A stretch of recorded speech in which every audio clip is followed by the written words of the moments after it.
Hi guys, welcome back to Mishka's family channel. कैसे हैं आप सब बुली लोग? आप लोग अच्छे होंगे, उम्मीद करती हूँ मैं ऐसी। और मैं भी अच्छी हूँ, बस थोड़ा सा कोल्ड हुआ है इस टाइम पे। और यहाँ पे आज बन रही है सुबह सुबह मंगौड़ी, क्योंकि आज ही हमारी जेठानी जी को जाना था। तो था ना कि जो सब लोग हैं घर के, जो हमारे ख़ास तौर से जेंट्स लोग हैं, उनका कुछ पसंदीदा चीज़ें बन जाए। तो जैसे पापा को और मेरे जो जेठ जी हैं उनको मंगौड़ी बहुत पसंद है। सो ये चीज़ मुझे जबलपुर में पता लगी थी, तो मैंने एक रात पहले ही मंगौड़ी का जो दाल नहीं होती वो भिगो के डाल दी थी। और यहाँ पे मैं भाभी से कुछ कुछ बातें कर रही थी, और भाई घर की बातें, ये ऐसा वो वैसा दुनिया जमाने की, क्योंकि ऐसे हमारी फ़ोन पे बहुत रेयरली बात हो पाती है। तो अभी आई थी ना, तो दुनिया की यादें आ रही थी, बातें याद आ रही थी, और कुछ अपनी कुछ ऐसी बातें कर रहे थे हम। और साथ में भाभी मंगौड़ी बना रही थी। भाभी ऐसा होता है ना, कढ़ाई पे अगर एक जन कोई खड़ा रहे ना, तो फिर दोबारा ऐसे दो हाथ नहीं करने चाहिए। तो मैं भी हेल्प नहीं करवा पा रही थी। और सुबह का नाश्ता यही हुआ था, मंगौड़ी वाला। पेस्ट टेस्ट सब मैंने बना के दे दिया था भाभी को, और भाभी ने तल दिया था, मतलब फ्राई कर दिए थे। तो बहुत अच्छे से सब कुछ हो गया। और अभी वही ना कि देवरानी जेठानी ने मिल के अपने घर वालों को इस तरीके से खुश किया वाला सीन हो गया था। क्योंकि मैं अकेली रहती हूँ, तो मैं बनाती रहती हूँ, बहुत सारी चीज़ बनाती हूँ, बट वही ना कि अगर बहुत सारे लोग होते हैं ना, तो कुछ भी बनाओ अच्छा लगता है। और पापा अकेले रहते ना, ये मंगौड़ी नहीं खाते, तो पापा अकेले रहते ना, तो फिर मैं नहीं बनाती, बहुत रेयरली बनती है। पापा खुद ही कह देते कि मत बनाओ बेटा, हम बस तो खाएंगे, इतनी अटर करो, और खाने वाला एक ही इंसान। तो फिर हमने कहा हाँ, ये भी बात सही है। अभी तो खैर गर्मियाँ भी स्टार्ट हो गई हैं, बट वही ना कि अभी मौसम सुबह का ठंडा रहता है, तो मंगौड़ी उस टाइम पे अच्छी लगती हैं। तो बस इस तरीके से हमने सुबह का नाश्ता सबको दिया। और साइड में मैं सोच रही थी चाय चढ़ा दूँ, लेकिन भाभी बोली रुक जाओ, पहले थोड़ा थोड़ा दे दो, और उसके बाद फिर मिशिका के स्कूल से या कुछ मैम लोग आई थी, तो उन लोगों से पापा जी बात कर रहे थे, और हम लोग यहाँ पे अपनी बातों में लगे पड़े थे। तो बस कुछ इस तरीके से हमारा मॉर्निंग का रूटीन रहा। और उसके बाद भाभी देखो ना कितनी मतलब प्रो है इन चीज़ों में। आप देख रहे हो कैसे वो भजिया डाल रही हैं। मैं बहुत डरते हुए भजिया डालती हूँ, कई बार मेरी उंगली जल जाती है, मोस्टली मेरी उंगली जल जाती है, कई बार क्या। वो कितनी इजीली कर पा रही हैं। और दाल भी बहुत अच्छे से पिसा गई थी, मतलब उसमें पानी वगैरह ऐड नहीं किया था, तो एकदम सूखी सूखी थी। एक होता है ना गीली दाल हो जाती है तो फिर दिक्कत होती है भजिया निकालने में। तो सूखी थी, तो बहुत अच्छे से भजिया जा भी रहे थे उसमें, और बहुत टेस्टी मंगौड़ी बनी थी। तो फिर उसके बाद हम लोगों ने भी नाश्ता किया, और फिर नहाने चले गए। एक एक करके हमने और भाभी ने नहाया, थोड़ी पूजा की, और उसके बाद आ गए अगेन किचन में। और आज हम बना रहे हैं कढ़ी चावल रोटी। सो यहाँ पे मैं बना रही हूँ कढ़ी, और भाभी निकाल रही हैं भजिया। आप लोग कह रहे होंगे भाभी से ही भजिया भजिया बनवाए हैं, लेकिन देखो क्या करें। और हाँ, बहुत सारे लोग बोलते हैं ना दीदी आप इतनी दुबली हो, इतनी दुबली हो। आप ये देखो, भाभी ना मेरा ब्लाउज़ पहनी है, और उनको इतने परफेक्टली आ गया। मतलब मैंने उनको, वो तो बहुत मतलब दूसरी साड़ी पहन रही थी, पर मैंने अपनी जिद में ही पहनवाई थी उनको। और देखो कितनी इजीली उनको ये ब्लाउज़ आ गया है। मेरे को तो हंसी आ रही थी कि मेरा ब्लाउज़ इनको कैसे आ गया। एंड भाभी बोलती किसी किसी का ना ऐसा चोर शरीर होता है कि उनको आ जाते हैं, मतलब वो रहते हेल्दी हैं, बट वो दिखते हेल्दी नहीं है। मतलब मैं ये नहीं बोल रही कि मैं हेल्दी हूँ, लेकिन मतलब हेल्थी तो नहीं हूँ, लेकिन पता नहीं मुझे कि मेरे को खुद ही समझ नहीं आ रहा वो क्या रहा था। बाकी आप खुद देख सकते हैं। थोड़ा मेरा हाइट ही बस थोड़ा ज़्यादा है भाभी से, और देखो उसकी वजह से ब्लाउज़ देखो उनको कितने परफेक्टली आ भी गया। और थोड़ा सा उनको ढीला भी था, पता लूज़ भी था। मैं ये नहीं बोल रही कि मेरे को भी जैसा मुझे लूज़ रहता है वैसे ही उनको था। तो बस यहाँ पे मैं कढ़ी बना रही हूँ। और आज हम बनाने वाले हैं जो कढ़ी, वो है दही और छाछ दोनों को मिला के, मतलब मट्ठा दही दोनों वाली। क्योंकि भाभी को वो थोड़ा थोड़ा दही दही सा रहता ना, वो अच्छी लगती है, और मुझे मट्ठे की पसंद है। और बाकी सब लोगों को तो जैसे बना दो वैसे पसंद है, मतलब कढ़ी सबको बहुत पसंद है। जो भाभी बना रही थी यहाँ प्याज के पकौड़े, और मैं बना रही थी कढ़ी। आप लोग सोच रहे होगे रेसिपी तो दी नहीं, तो मैंने रेसिपी में ऐसा कुछ ज़्यादा किया नहीं था। थोड़ा सा सरसों, जीरा, मेथी, ये 3 चीज़ें, और कड़ी पत्ता ये डाला, और उसके बाद प्याज डाली एक, और उसके बाद अदरक, लहसुन और धनिया पत्ती का पेस्ट बनाया था वो डाल दिया, और उसको अच्छे से हम भूनेंगे। अब इसके बाद हम उसमें डालेंगे एक बेसन और जो छाछ रहेगा छाछ और दही मिक्स करके घोल बनाएंगे, वो घोल डाल देंगे। तो इस तरीके से बहुत इजीली बन जाती है और काफ़ी टेस्टी बनती है। इजीली तो बनती है बट टेस्टी बहुत बनती है। और वही हम लोगों की तो बातें ही ख़त्म नहीं हो रही थी, यहाँ वहाँ की अपनी, और कुछ ऐसी बातें होती थी कुछ इंदौर की, तो इसकी उसकी दुनिया जमाने की बातें हो रही थी। और बहुत अच्छा लगा जब तक भाभी लोग रहीं, भाभी लोग क्या, भाभी रही, बीरा रही, बाशु रहा, भैया थे। तो मतलब जो घर था ना वो भरा भरा लग रहा था और बहुत अच्छा लग रहा था। उनके जाने के बाद जो मुझे बुरा लगा है ना, मैं ही जानती हूँ। मुझे तो ऐसा लग रहा था कि भाई मैं कैसे फील कर रही थी मुझे ही पता है, मुझे कैसे रहूँ मैं। इतना अजीब लग रहा था ना कि क्या बताऊँ। रहे 2-3 दिन ही थे, लेकिन एकदम ऐसा हो रहा था ना कि बहुत मज़ा आता था। काम कब हो जाता था पता नहीं चलता था, हम लोग किचन का काम कब कर लेते थे पता नहीं चलता था। और काम करते करते ना इतना टाइम हो जाता था, खाने पीने को लेट हो जाते थे और सोचते थे हाय 4 बज गए, हाय 11 बज गए। ऐसा हो रहा था, सुबह के 11 बज जाते थे, 4 बज जाते थे। बिल्कुल समझ ही नहीं आ रहा था टाइम का, कैसे पटापट वाला टाइम निकल रहा था। और ऐसा किस किस के साथ होता है ज़रूर बताना।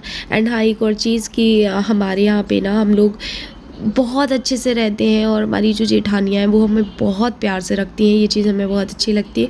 एंड आप लोगों को हमारी जेठानियाँ पसंद आती हैं, वो चीज़ मुझे और भी ज़्यादा अच्छी लगती है, क्योंकि मैं चाहती हूँ कि उन्हें ज़्यादा से ज़्यादा लोग पसंद करें, क्योंकि वो हैं इतनी अच्छी। तो बस वही है कि देखो, जो अच्छा होता है ना वो आप उसकी तारीफ़ ना भी करो ना तो भी लोग पहचान लेते हैं कि ये कैसे हैं। और आप लोग जब कमेंट करते हो ना तब हमें समझ में आता है कि आप लोग देखो कितना अच्छे से समझते हो कि ये लोग नेचर वाइज कैसे हैं। और मैं क्या बोलूँ, मेरे पास शब्द नहीं होते। कई बार मेरी फैमिली में ना बहुत से लोग ऐसे हैं जो मुझे बहुत प्यार करते हैं और बहुत से लोग ऐसे हैं जो मुझे बिल्कुल प्यार तो छोड़ो, नफ़रत भी बहुत गंदी करते हैं। लेकिन बस ये है ना कि मुझे प्यार ही काफ़ी है। जितना जो देता है ना, मुझे बस वही चाहिए, किसी से और कुछ नहीं चाहिए। आप मुझे कुछ ना दो, मुझे कुछ नहीं चाहिए, बस प्यार दे दो। क्योंकि मैं अगर इस टाइम पे या किसी भी टाइम पे मैं भूखी हूँ किसी चीज़ की, तो वो है आपका प्यार और आपकी कंसर्न मेरे प्रति। और बीच बीच में भैया भी बोल रहे थे कि चलो पैकिंग कर लो, क्योंकि निकलना भी था भाभी को। तो बीच बीच में वो अपना काम भी कर रही थी, मतलब पैकिंग भी कर रही थी, बीरा को भी देख रही थी और बासु को भी सेम डे वॉमिट वगैरह होने लगी थी। तो बस इसी में ही भाभी का भी बहुत समय जा रहा था। और ऊपर से कड़ी अड़ी कुछ भी बनाओ ना तो टाइम लग ही जाता है। आप कितना भी कम टाइम करो ना और लग ही जाता है। और मंस मिशी का तो जो मतलब इन लोगों को ऐसे होता ना, इनसे ऐसे अंग लग जाना किसी से, वो बहुत ज़्यादा लग गए थे। क्योंकि ये लोग हैं ही ऐसे, मतलब मंस तो ना अन्ना मम्मा, बाका मम्मा, मतलब इन जो भाभी हैं, मेरी जो छोटी वाली जेठानी है, उनके बेटे का नाम है अर्नव, और जो बड़ी वाली जेठानी है उनके बेटे का नाम है बासु। तो मंस को ना ऐसे ही वो नाम ले लेके अन्ना मम्मा और बाकू मम्मा ऐसे करके बोलता है। तो वो बहुत अच्छा लगता है कि वो बच्चे ना इतने प्यार से बोलते हैं, इतने प्यार से रहते हैं। और हम हमेशा चाहते हैं कि ऐसे ही प्यार सबके बीच में बना रहे, सब ऐसे ही मिलके जुल के अच्छे से खुशी खुशी रहें, बस। और कुछ भी नहीं चाहिए। और क्या ही चाहिए है, देखो ज़िंदगी में ना सबकी कुछ ना कुछ लगा है, लेकिन जब आप 2 दिन मिलो, लेकिन आप लोग अगर प्यार से मिलते हो ना एक दूसरे से, तो वो चीज़ हमेशा याद रहती है कि यार देखो हमने कितना एंजॉय किया था, हमने कितनी मस्ती की थी, है ना। और देखो यहाँ बात करते करते मेरी कड़ी भी बन गई है। तो चलो हम कड़ी अड़ी बना के सबको खाना पीना करा के आप लोगों से मिलेंगे, इनको विदाई करा के, क्योंकि यस इनकी अब विदाई भी होने वाली है। क्योंकि खाना खा के ये लोग सीधे ही पैकिंग वैकिंग हो ही गई थी, तो ये लोग निकल गए थे। और यहाँ पे थोड़े बहुत बर्तन रखे थे, तो मैं वो भी धो के आप लोगों से मिलती हूँ, ठीक है।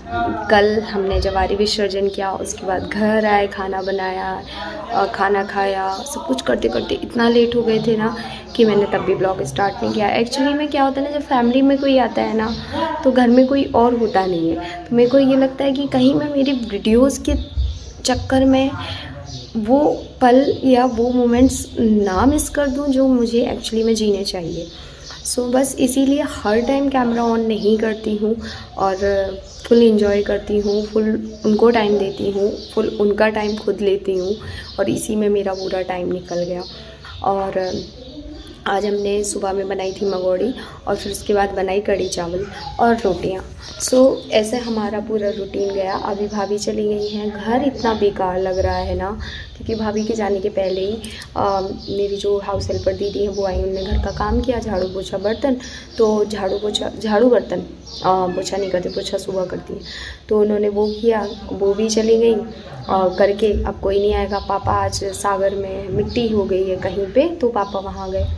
अब बचे हैं मैं, बाबू, मेरे जेठ दिल्ली वाले जो इनके सगे बड़े भाई हैं। सो दिल्ली से वो भी आए थे मेरे जेठ जी, तो वो अभी हैं यहाँ पे। और भैया भाभी अर्नव और बाशु और बीरा चले गए हैं। और बहुत खाली लग रहा है घर, बिल्कुल अच्छा नहीं लग रहा है, अजीब सा लग रहा है। बहुत रोका, बिल्कुल मन नहीं था भेजने का, और हम बिल्कुल कुछ नहीं कर पाए। मतलब ऐसा लग रहा है ना कि आए और चले गए, पता ही नहीं चला। कल ही तो आए थे ऐसा लग रहा है, जबकि वो सप्तमी वाले दिन आ गए थे। अष्टमी रुके हैं, नवमी रुके हैं और आज गए हैं, यानी हो गया। लेकिन मतलब ऐसा लग रहा था अभी रुकें और ज़्यादा रहें यहाँ पे। होता है ना, लोग आते हैं चले जाते हैं और बहुत बुरा लगता है। अभी तो मुझे बहुत बेकार लग रहा है, क्योंकि यहाँ मैं अकेले ही रहती हूँ घर में। और कई बार ऐसा भी होता है ना कि ऐसा लगता है कि किचन में कोई साथ खड़ा भी हो जाए ना तो बहुत अच्छा लगता है। और भाभी तो बहुत अच्छी हैं, मतलब मेरे साथ काम करती थी और हम साथ रहते थे। खाना पहले पूरा बना लेते थे, उसके बाद ही परोसते थे। बात करते रहते थे। आपने देखा भी है, जितना भी आपने क्लिप वगैरह देखी होंगी, मेरा फुल टाइम मुँह चलता था, कुछ ना कुछ बातें करती रहती थी। और फ़ोन पे इतना टाइम नहीं मिल पाता कि आप घंटों बतिया सको। फिर भी हमारी जितनी बात होती है उसमें हम काफ़ी बातें करते हैं। और सबसे ज़्यादा मुझे लग रहा है मिशिका को बुरा लग रहा होगा, क्योंकि मिशिका और बीरा इतना लड़ते हैं, इतना झगड़ते हैं, लेकिन एक दूसरे के साथ रहते हैं। उनको देख के तो वैसे ही मुझे मेरा बचपन याद आता था कि मेरी बुआ की बेटियां आती थी, तो हम लोग ऐसे ही लड़ते भी बहुत थे और एक दूसरे को प्यार भी बहुत करते थे। आने की खुशी, लाइक सीरियसली ऐसा पता चलता था ना, इतनी तारीख को आ रहे तो इंतज़ार करते थे कब आ रहे ऐसा। लेकिन अब मैं डेली ब्लॉग करूँगी, पूरी कोशिश करूँगी कि मैं डेली ब्लॉग करूँ। भले एक छोटा सा ब्लॉग आएगा, बट आएगा ज़रूर। ब्लॉग नहीं आएगा तो कुछ आप लोगों से दिल की बातें किया करूँगी, बट ज़रूर करूँगी। और आप लोग बताइएगा ये व्लॉग आपको कैसा लगा। बाकी bye, love you, take care, ख्याल रखो अपना। मुझे बहुत करती रहूँगी ना आप लोगों से, बहुत कुछ निकल जाएगा इस टाइम पे, इसलिए मैं नहीं चाहती वो सब निकले। खुशी आएँ, खुशी जाएँ। जैसे हमने खुशी उनका वेलकम किया था, वैसे खुशी विदा कर दिया। मतलब रोना बहुत आता है जब कोई आके चला जाता है।